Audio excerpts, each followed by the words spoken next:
We bought into a fantasy. That's the only way to describe it now.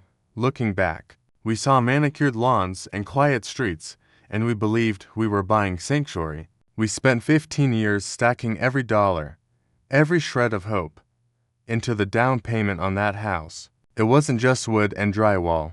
It was the final, tangible proof that we had made it.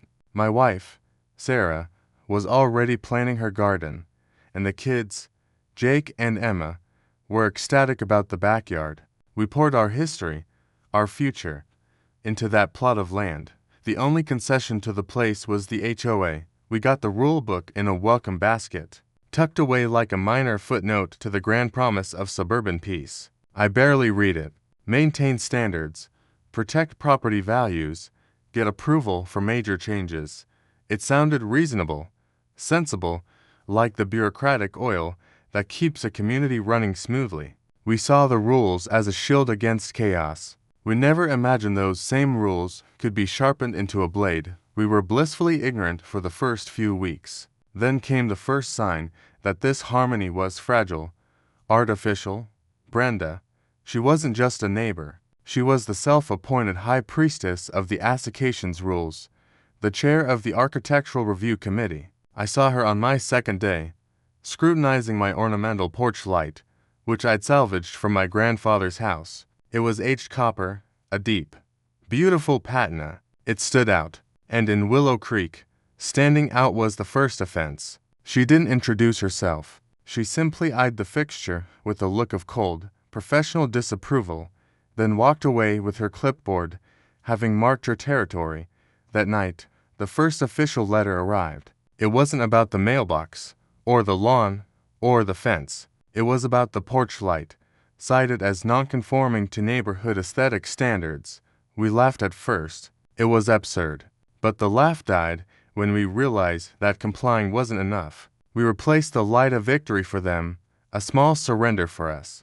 But the peace lasted only a week. They hit us again, and again, not with major issues, but with microaggressions: a planter box on the porch, a basketball hoop, the subtle, organic differences that made our house a home, not just a unit. The dream of peace was swiftly turning into a nightmare of surveillance. This was the moment we realized the rules were not the foundation of our community. They were Brenda's personal instrument of power. A homeowners association operates as a private government, wielding legal authority over one's personal property that far exceeds a typical municipal zoning board.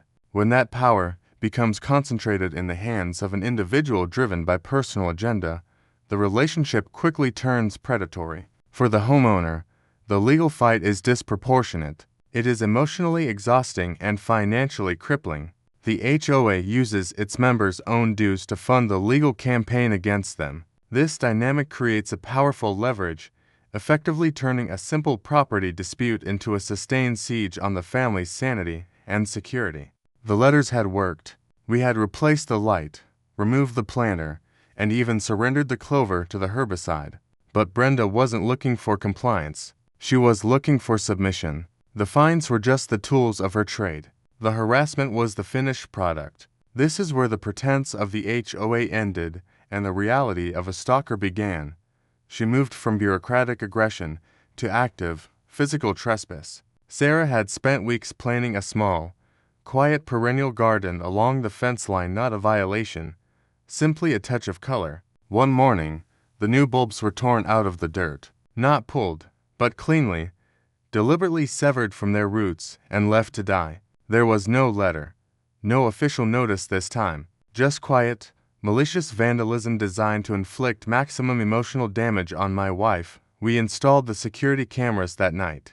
They felt less like a deterrent and more like a desperate, electronic plea for help. The footage was grainy, shot at dusk, but it confirmed what we already knew. It was her, Brenda, in her signature vest and walking shoes, pausing at the edge of the property line, a moment of furtive movement, and then gone. A ghost in her own perfect community, crossing the invisible boundary of our land. We went to the police with the video, hoping the trespass and damage would finally be enough. They listened patiently to the history of the HOA dispute, the fines, the letters. The officer, A young man who looked like he'd seen too much paperwork for his age sighed. He said that without clear, high-definition evidence of a major crime, a break-in, a physical threat, it was essentially a civil matter. He advised us to file a restraining order against your neighbor. It's a moment that redefines your life. We felt exposed, legally abandoned, and living in a state of constant, low-grade terror. My kids were afraid to play in their own yard. Every time a car slowed down outside, every time the doorbell rang, our nerves jumped. Brenda had successfully turned our sanctuary into a siege. She was pushing us, testing our resolve, and I felt the internal pressure build, tightening into a knot of desperate frustration. The rules had been her weapon, and my family, simply by defending its right to live in peace, had become her target. When disputes escalate within a community association, law enforcement's hands are often tied. We are mandated to address criminal acts, theft, assault, substantial property damage. However, the slow erosion of privacy and safety through minor, high-frequency annoyances, trespass without major damage, persistent code violations, verbal passive aggression falls into the civil domain. This legal ambiguity is precisely what allows an aggressor to continue, knowing they can inflict maximum psychological distress without crossing the threshold into criminal prosecution. The system is ill-equipped to handle sustained social warfare of this nature. The low-grade war of attrition wasn't enough for Brenda. She needed a victory, a public, unambiguous triumph. She needed me to break. The opportunity came during a neighborhood barbecue organized by one of the few sane people left in Willow Creek.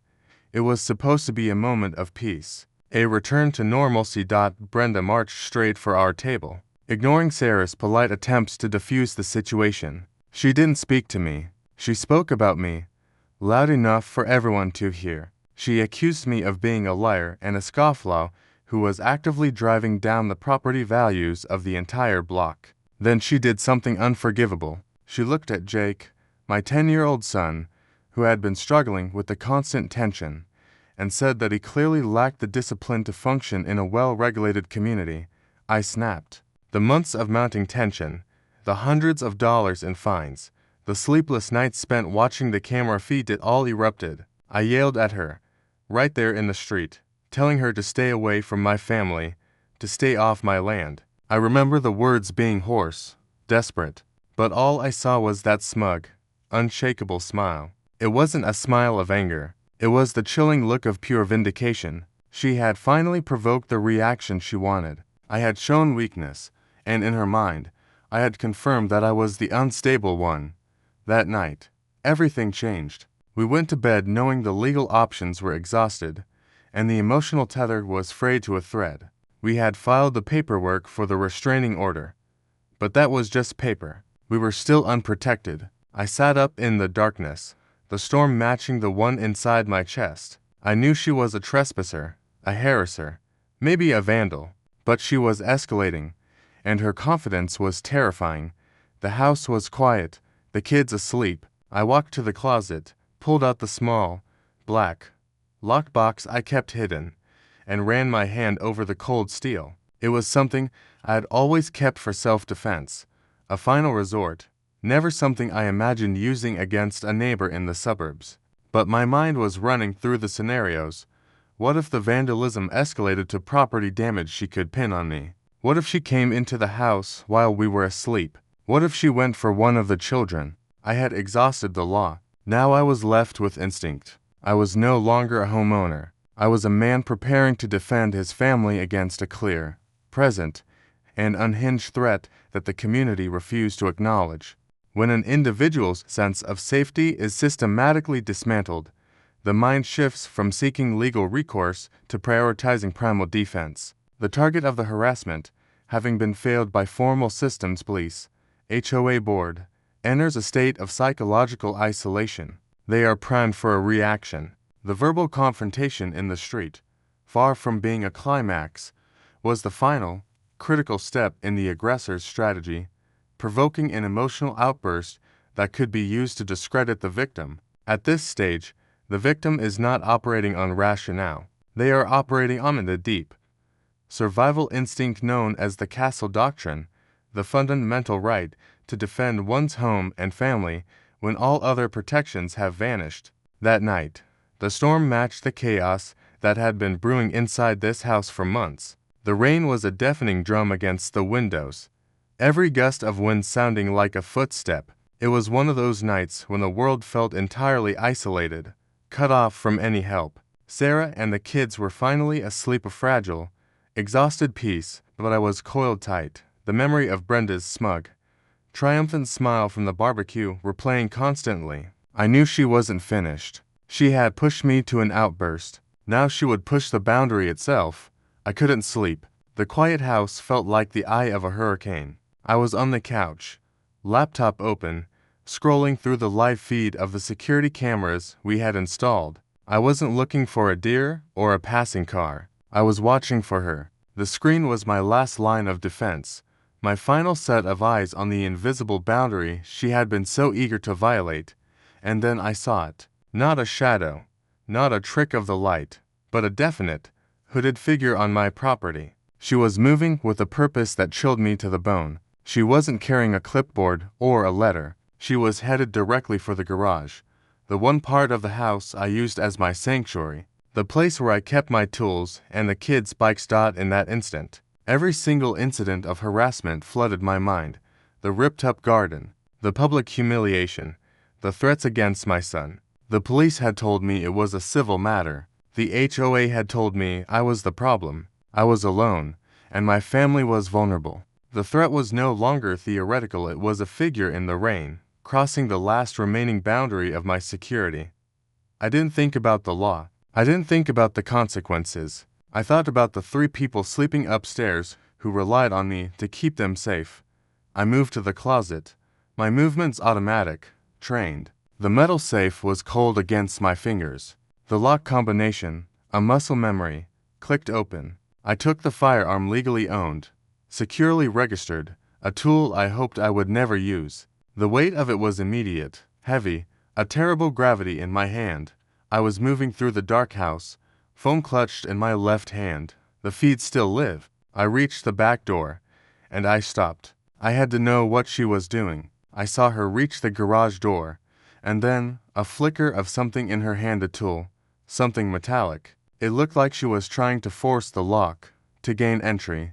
That was the line. That was the moment of imminent danger. The threat was no longer an annoyance. It was a physical invasion of my home under the cloak of night and storm. I took a deep breath, the air burning cold in my lungs, and threw the door open, stepping out into the deluge. Get off my property, I yelled, the sound thin and desperate against the roaring rain.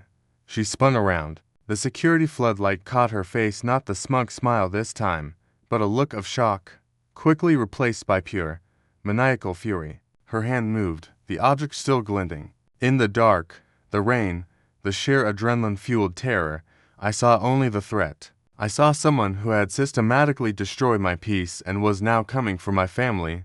I didn't aim. I simply reacted. There was a sound, a terrible, deafening retort that cut through the drumming of the rain. The figure stumbled, then crumpled into the wet grass, disappearing from the frame of the security camera, leaving only the sound of the rain and a horrifying, final silence. The world seemed to stop, waiting for the consequences of a nightmare that had just become terrifyingly real. My sanctuary was now a crime scene.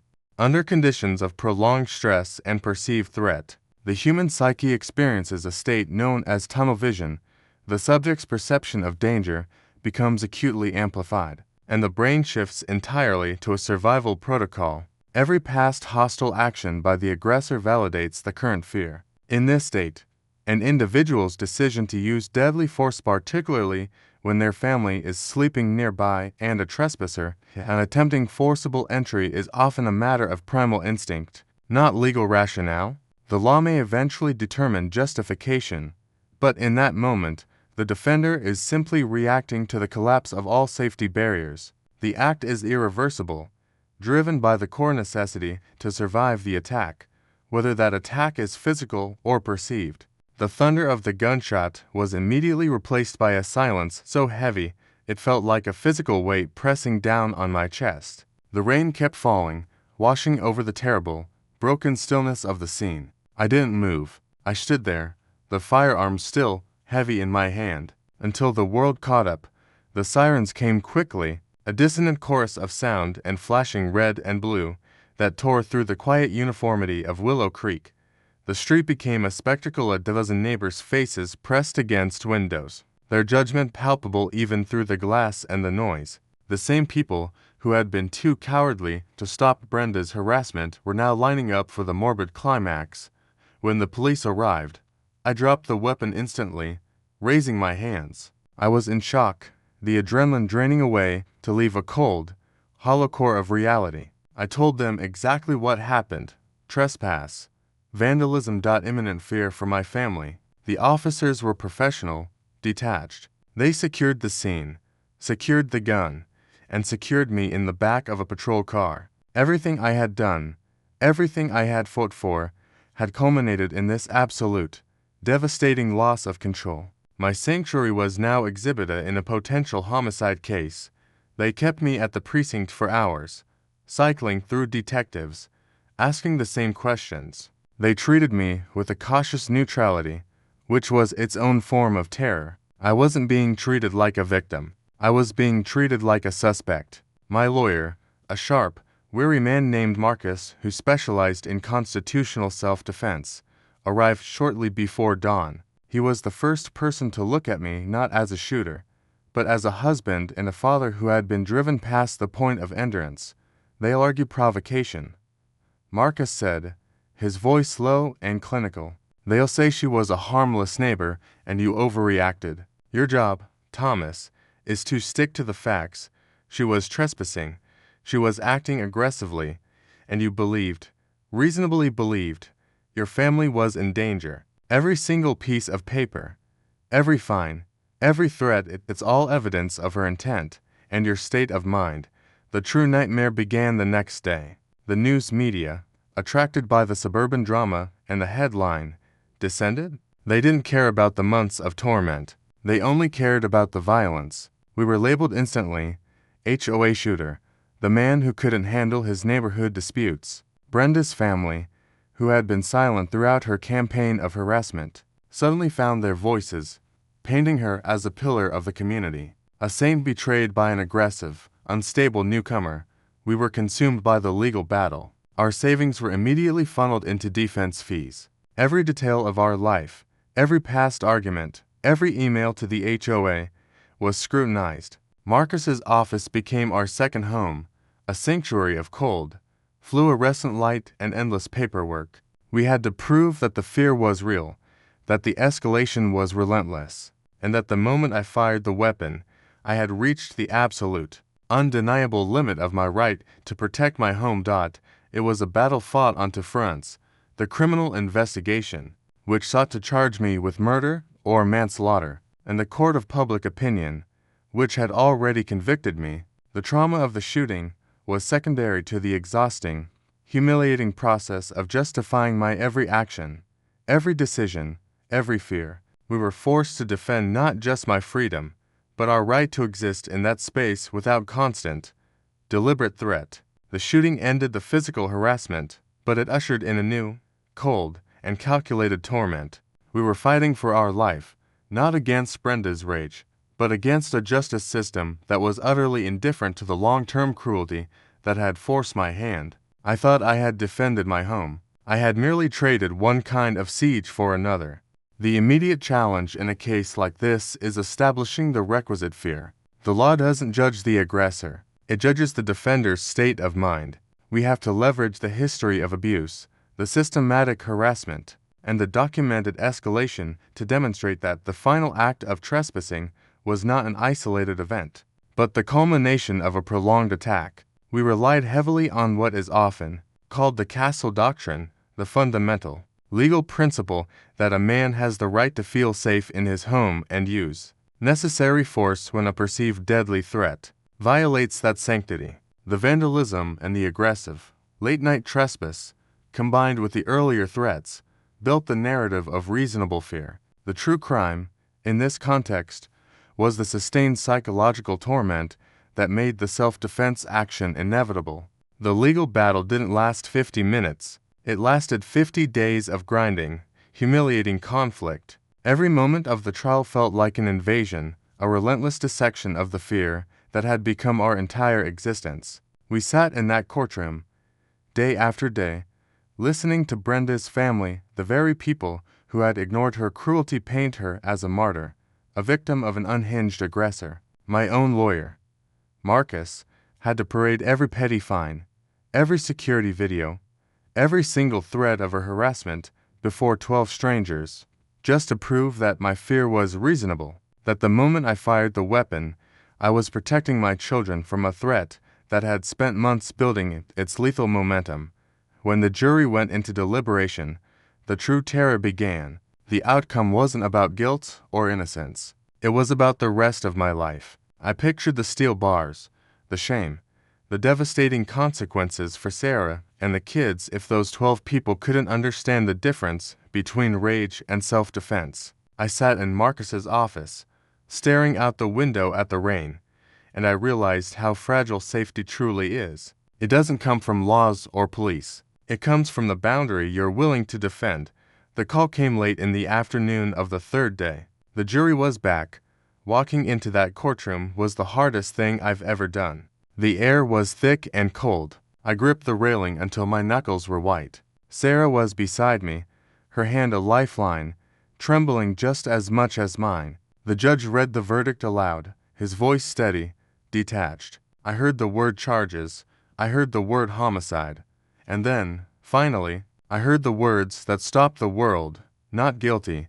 The relief was immediate and overwhelming. A physical wave that nearly buckled my knees.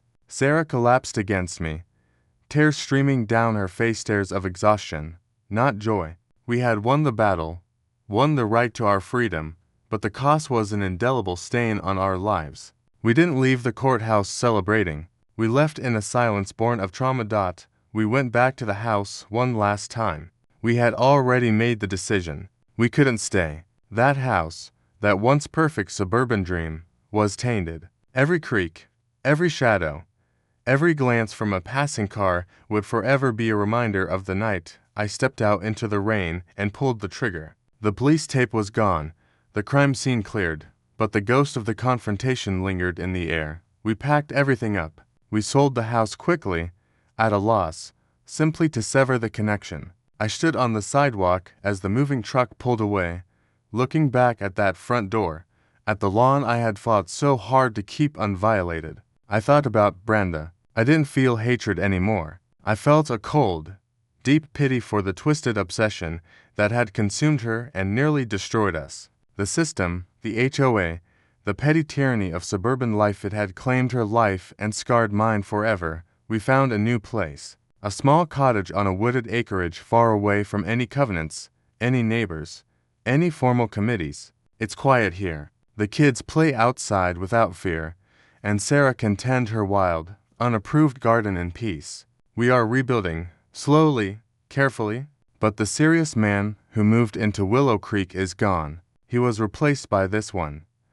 A man who knows that the greatest threat to a peaceful life often comes disguised as order, and that sometimes, defending your sanctuary means entering the darkest places imaginable. The law may have declared me justified, but the verdict doesn't erase the sound of the gun, and it doesn't quiet the shadows that still linger when the house goes dark. We are free, but we are forever marked by the war fought in the quiet heart of the suburbs. The acquittal in this case, while legally sound under the castle doctrine, serves as a moral indictment of the system that failed to protect this family earlier. The law is designed to resolve conflicts, but it is slow and bureaucratic. The true tragedy lies not in the final act of self-defense, but in the months of sustained, sanctioned psychological warfare that made that act inevitable. When community governance, like an HOA, is allowed to become an instrument of personal vendetta, it strips away the very security it was intended to provide. The legal costs and the trauma ensure that even the winner of a conflict like this is left permanently damaged, forced to abandon the home they fought so desperately to defend. The price of that final, justifiable defense was the loss of their peace, proving that sometimes, simply being right is not enough.